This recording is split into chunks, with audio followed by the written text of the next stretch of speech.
dnešnom svete mobilných technológií existuje veľké množstvo rôznych mobilných aplikácií a pomaly každý deň vyvíjajú programátori nové a nové. Niektoré nás zabavia, iné informujú.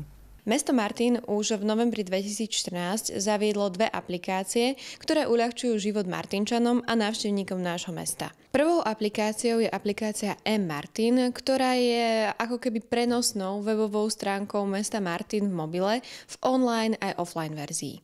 A vďaka tejto aplikácii nájdete informácie o tom, čo sa práve v meste deje, kde sa môžete dobre najesť, kde najlepšie zaparkujete, respektíve o tom, na čo by ste si mali dávať pozor, čo sa týka obmedzení či uzavierok rozličných ciest.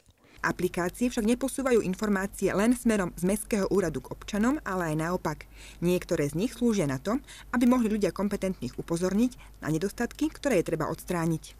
Druhou aplikáciou je aplikácia Odkaz pre starostu, vďaka ktorej môžete samosprávu upozorniť na problém vo vašom meste. Stačí problém odfotiť, pomenovať a s krátkym popisom bude zaslaný priamo samospráve, ktorá bude priamo s občanom komunikovať. Aplikácia Odkaz pre starostu dokazuje, že Martinčanom na stave svojho mesta záleží a veľmi aktívne ju využívajú.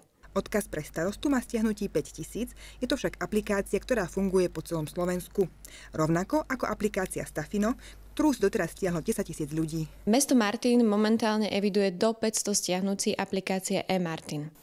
Sa ešte opýtam, v nedávnej minulosti bola aj aplikácia predstavená Stafino, kde mali ľudia možnosť hodnotiť prácu úradníkov Mestského úradu Martin. Táto aplikácia stále beží? A samozrejme, mesto Martin má aj aplikáciu Stafino, vďaka ktorému môžete ohodnotiť prácu konkrétneho úradníka mesta Martin. Takisto prostredníctvom aplikácie, ktorú si stiahujete priamo do mobilu, môžete hodnotiť činnosť celého mestského úradu alebo konkrétneho človeka, ktorý na vás zanechal dobrý či zlý dojem.